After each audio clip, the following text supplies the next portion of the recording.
A true and disturbing horror story. Tonight we jump into a creepy story that had to be told all by itself. Type creepy in the comments below if it creeped you out, or lame if it was lame. Now enjoy, and don't be too scared to sleep. This took place on January of 2015 in the US. A little bit of backstory. I had known my roommate Alex for 3 years at the time of the event. We met through a mutual friend that figured that I could use a Hispanic roommate when I moved to the States to go to college, because I'm also a Spanish speaker. I always thought he was rather odd and possibly homosexual, but that never bugged me, considering that I have several homosexual family members. Alex never spoke about his sexuality near me. In fact, I had every reason to believe he was homosexual because of the way he talked, dressed, and behaved overall. The thing that always stroked me as weird is the fact that he would constantly make fun of homosexuals. After some time, my brother Jacob and I got extremely surprised when he introduced us to his new girlfriend Kelly. I remember saying, "Wow, I guess he's not gay after all," to my brother as a joke. Kelly seemed nice and all, but she didn't live in town. So Alex and Kelly were having a long-distance relationship and always spent their free time on Skype talking. After some time, my brother and I realized that Alex was coming home quite late. My brother then assumed that Alex was cheating on Kelly because he noticed that Alex would come back rather exhausted, wearing his shirts inside out. It was none of our business, so we kept our theories to ourselves. One day, Kelly came to visit. While she was visiting, she discovered that Alex had a dating site on his phone. She also realized that the dating site was for homosexuals, and he had several messages that talked about some sexual encounters that had happened in the past. She also came to realize that he was on Craigslist looking for one-night stands with men. Kelly was beyond furious with him and made him write a public apology on Facebook. Alex was a graduate student and had many of his colleagues, teachers, and even his advisors on Facebook. Everyone knew what he had done. Alex was devastated. He wasn't really talking to Jacob or me after the incident. Some weeks went by, and he wasn't getting any better. He was also financially broke and still in really bad shape. I noticed that he stopped eating, and he was only drinking coffee and reading the Bible. I apologize for the long backstory, but I think it's necessary for this story to make sense. Now to the day of the incident. I went to school that day and had plans to go eat with my girlfriend after. When we met to go eat, I had a weird feeling that I needed to go home. I didn't know why, but one thing was certain at the time, and that was that I had to cancel my lunch plans and go back home. My girlfriend thought it was weird, but she said okay. When I arrived home, I noticed that Alex was sitting in the living room basically staring at nothing. I attempted to start a conversation with him. I said, "Alex, are you okay? I've noticed that you've been really stressed lately. Want to talk about it?" But he didn't answer. It was like Alex didn't even acknowledge that I was in the room with him. So I said, "Well, I guess I'll leave you to your thoughts." I went upstairs to the bathroom. When I was done with my business, I heard some screaming and yelling coming from downstairs. I remember saying out loud, "What the hell?" I was slowly making my way downstairs when I started hearing growling followed by laughter, followed by growling again. It was weird. When I got downstairs, I saw Alex on the floor of the living room, twisting his body like he was in pain. I remember asking, "Alex, what's wrong? Are you hurt?"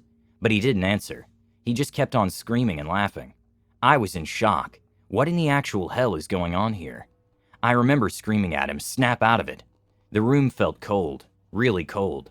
He kept twisting his body like if he was having an epileptic seizure. At one point he stopped. Then he looked at me. His eyes were completely rolled back, so all I could see was white. And in a demonic voice in perfect English he said, "It's the devil." I froze. Alex was also from a Hispanic-speaking country, so he had a very thick accent. How could he possibly be speaking in perfect English? After saying that, he started speaking a weird language. It was like if he was speaking backwards. He kept twisting his body around, and now his tongue was moving like a snake, like the little girl from The Exorcist. I didn't know exactly what to do. I thought of recording it, but I was too scared to do so. I went outside the house and saw my neighbor.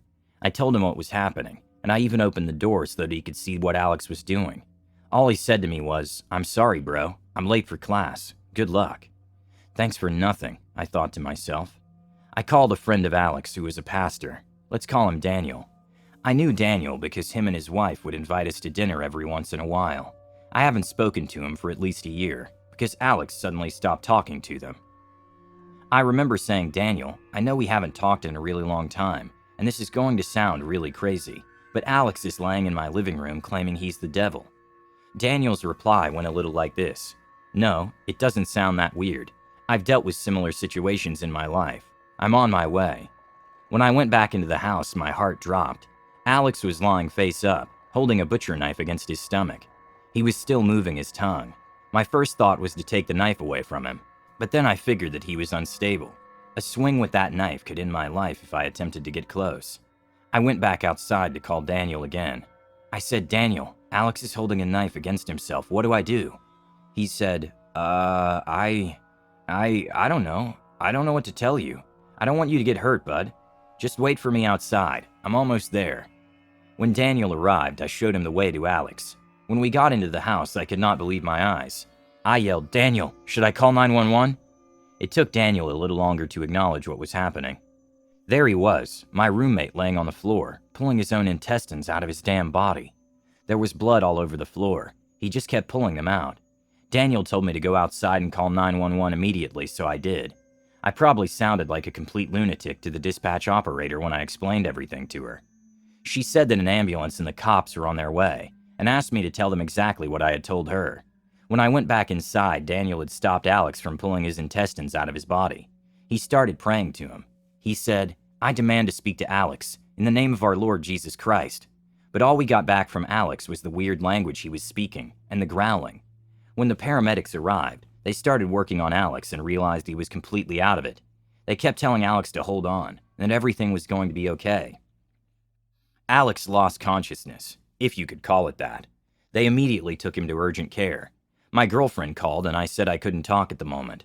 I told her with very short detail what was happening and hung up. The cops then questioned me and Daniel. They asked me if there were any drugs or alcohol at the house, if Alex was on medication, etc.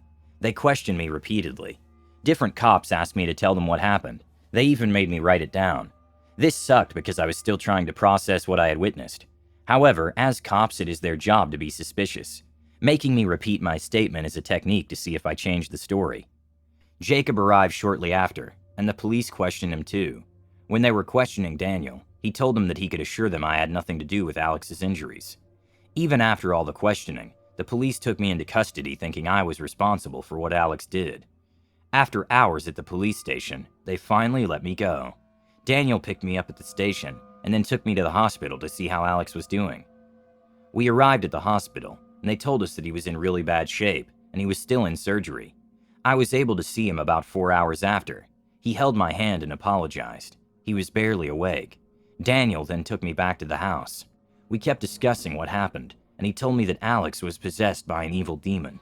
That's why he was able to speak in a different language and do what he did. I told him that I was afraid of staying at the house, so he agreed to have another pastor help him bless the house. When we arrived, Jacob had already taken care of the blood. He told me that the cops took the knife as evidence. Good thing I didn't touch the knife. My girlfriend was there to comfort me and try to calm me down.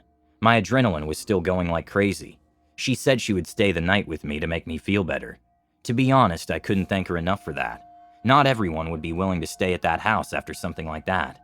I was afraid that the same thing was going to happen to her in the middle of the night. Weeks later, I learned that she was thinking the same thing about me, and that she was extremely scared of staying with me that night. My girlfriend and I went to bed. I fell asleep quite quickly because I had a really traumatic day. Unfortunately, my dream was a continuation of that very same day. In my dream, I decided that I didn't want to stay at the house after that craziness with Alex, so my girlfriend and I ended up going to a hotel.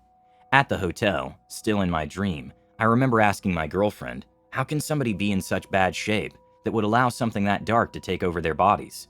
Shortly after we went to bed, I was basically asleep in my dream when I heard a knocking on the door. I looked at the clock and it was 7:03. I said, damn it, I'm so tired after what I went through that I'm just going to ignore it. Then I thought it could be news about Alex, so I got up and looked through the peephole. All I could see was an empty hallway, when suddenly out of nothing I saw a creature running insanely fast towards the door, hitting it very hard and laughing at the moment of impact. The creature looked like that demon from Insidious or Darth Maul, a black and red face. I backed away and I kept hearing laughter. I got so mad after that I punched the door right back. After punching the door, I heard the creature laugh again, and then it said, well played. I woke up right after. I've always wondered if the creature I saw in my dream was the same creature that took over Alex's body.